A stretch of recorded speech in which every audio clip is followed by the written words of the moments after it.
जय हिंद। जय हिंद सर। हम लोगों ने लास्ट लेक्चर में मावा और रबड़ी ये दोनों बना लिए थे। आज का हमारा जो अगला प्रोडक्ट होगा वो होगा कर्ड या दही। हेडिंग डाले, कर्ड या दही। कर्ड एक फर्मेंटेटेड या किण्विकृत दूध उत्पाद है। किण्विकृत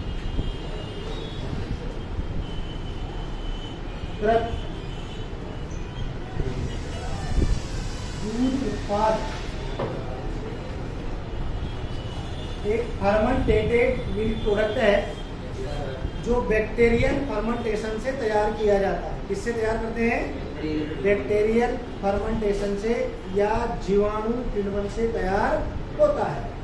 अब हमको ये समझना है कि एक तो दही का उपयोग क्या होता है और दूसरा दही कैसे बनता है। यदि हम कर्ड के उपयोग की बात करें तो कर्ड जो है वो बहुत ही ज़्यादा डाइजेस्टिव मिल्क प्रोडक्ट होता है, इसलिए इसको गर्मी के दिनों में खूब खाना चाहिए। कौन से दिनों में? गर्मी के दिनों, क्योंकि गर्मी के दिनों में ज़्यादा गर्मी होने के कारण डाइजेस्टिबिलिटी कम हो जाती है। ठीक है ना। तो यदि आपको डाइजेस्टिबिलिटी बढ़ानी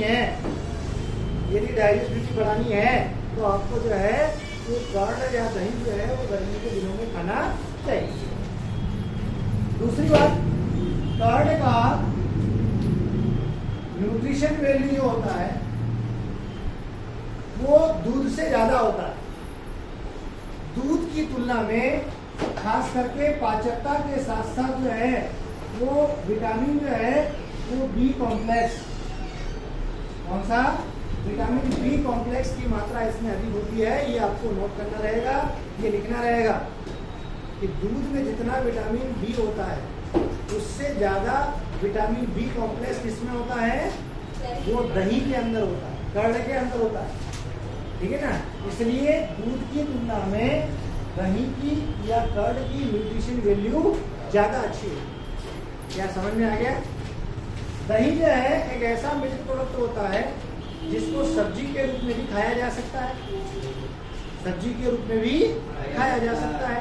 कई प्रकार की मेडिसिन भी बनाई जाती है इससे। क्या बनाई जाती है? और आपने देखा होगा कि जितने भी रेस्टोरेंट होते हैं उसमें खास करके सब्जी बनाने के लिए जो ग्रेवी तैयार होती है वो किससे होती है? वो दही से तैयार। इस प्रकार से ये दही के उपयोग होते हैं। अब दही बनता कैसे है? तो दही बनाने के लिए पहले दूध को गर्म किया जाता है। दूध को क्या करते हैं? गर्म करते हैं। दूध को गर्म करने से दूध के अंदर पाए जाने वाले हार्मफुल बैक्टीरिया या हानिकारक बैक्टीरिया जो है वो पूरी तरह से नष्ट हो जाते हैं, वो खत्म हो जाते हैं। फिर दूध को एक उचित तापमान पर ठंडा किया जाता है। फिर क्या करना? ठंडा करना एक सुटेबल टेम्परेचर पर। और जब दूध का तापमान जो है वो 21 डिग्री से लगाकर 35 डिग्री सेंटीग्रेड के बीच में आ जाए, कितना? 21 से 35 डिग्री सेंटीग्रेड तापमान के बीच में आ जाए, तब आपको इसमें जामन मिलाना चाहिए। क्या मिलाना चाहिए? जामन को बोलते हैं स्टार्टर। क्या कहते हैं? स्टार्टर ऐड करना, जामन मिलाना। जामन भी दो प्रकार के होते हैं, एक होता है असली और एक होता है नकली।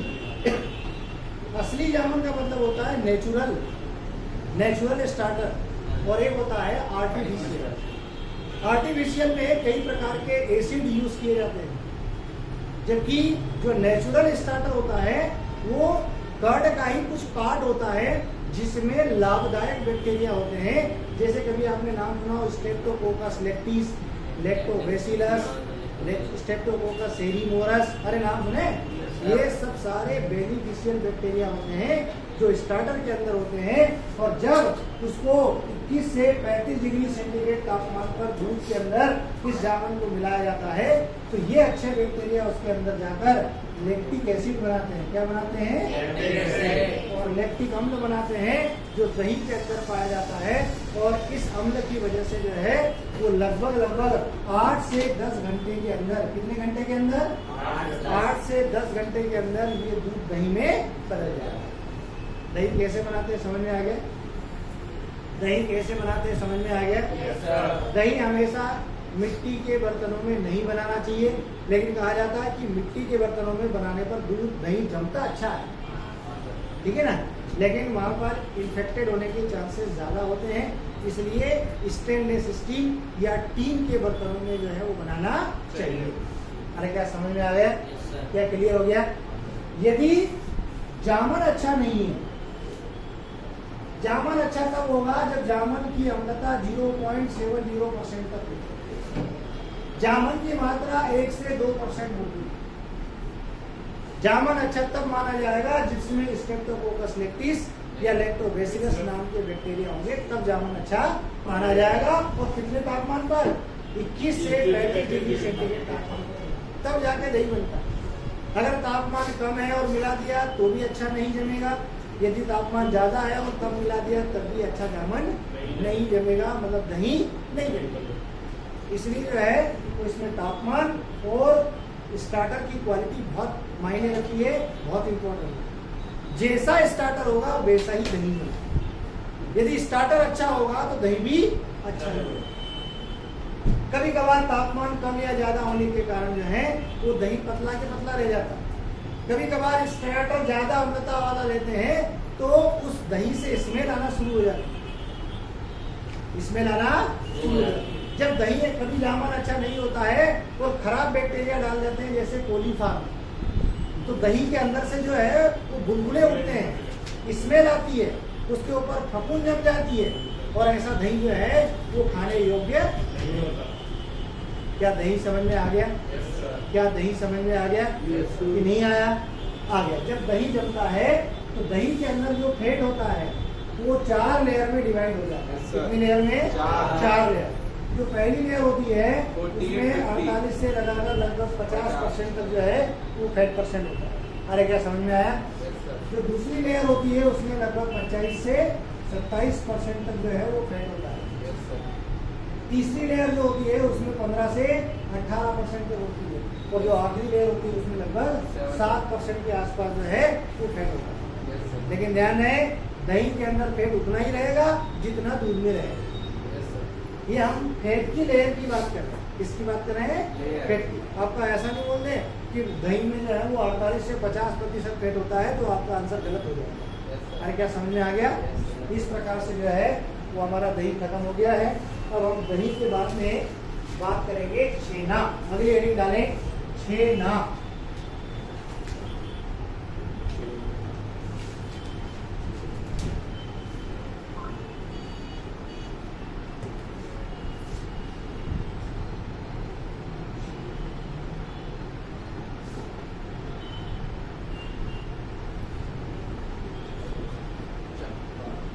इसको चक्का भी कहते हैं और छेना भी कहते हैं। चक्का वर्ड सुना है? चक्का या छेना एक ऐसा मिल्क प्रोडक्ट होता है जिसको हम बोलते हैं कोइगुलेटेड।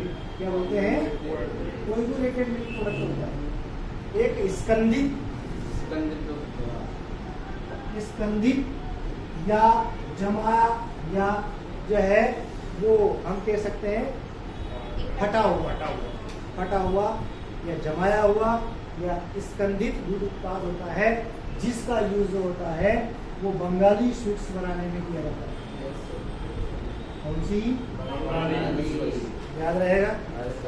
इसका यूज क्या है? बंगाली स्वीट्स बनाने में किया जाता है। और बंगाली मिठाई जो होती है, कभी आपने नाम सुना हो? रसगुल्ला, नाम सुना है? रसभरी, रसमलाई। नोट करें, कुछ बंगाली स्वीट्स के नाम लिखे, कुछ बंगाली स्वीट्स के नाम लिखे। रसगुल्ला, रसभरी, रसमलाई, श्रीखंड।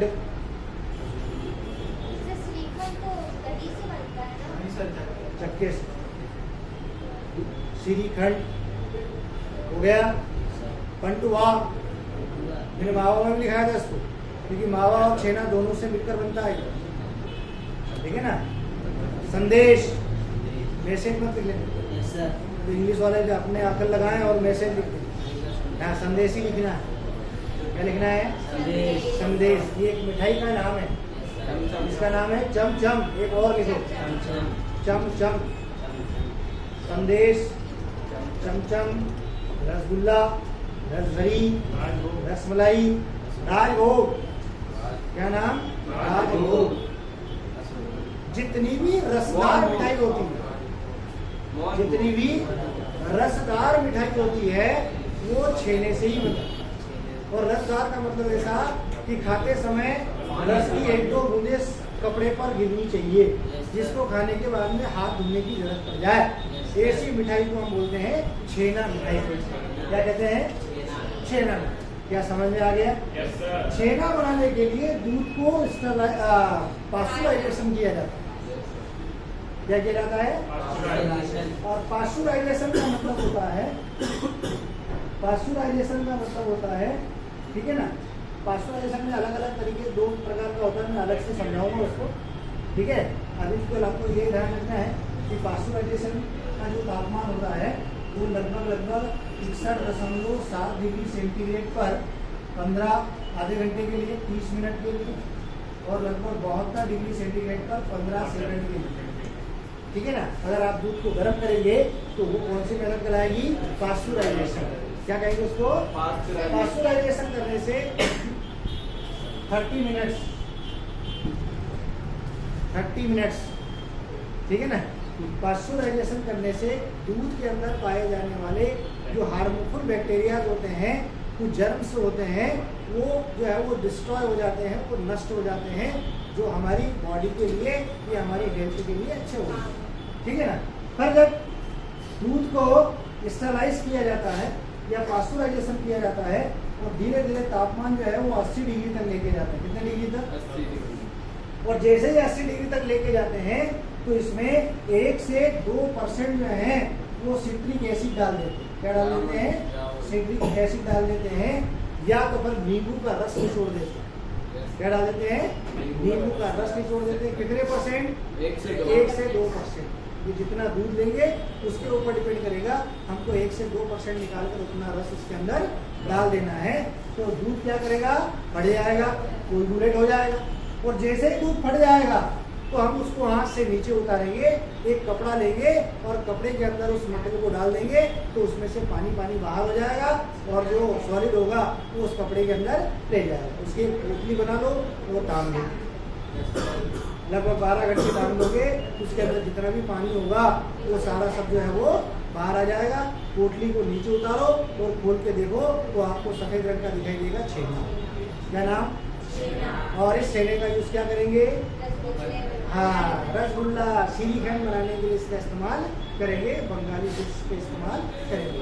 यदि गाय के दूध से बनाया जा रहा है तो लगभग 14 से 15% छेना मिलता है। और यदि भैंस के दूध से बनाया जा रहा है तो लगभग 18 से 20% में है वो छेना प्राप्त होता है। 14 से 15% का मतलब होता है 1 लीटर दूध में 150 ग्राम छेना मिलेगा। यदि भैंस का दूध 1 लीटर होगा तो लगभग 180 से 200 ग्राम जो है वो आपको छेना मिल जाएगा। अरे क्या समझ में आया कि नहीं आया?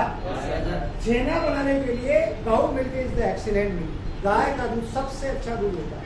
लिखने ऐसा, छेना बनाने के लिए गाय का दूध जो होगा वो सबसे ज्यादा अच्छा माना जाता है। क्या क्लियर हो गया है?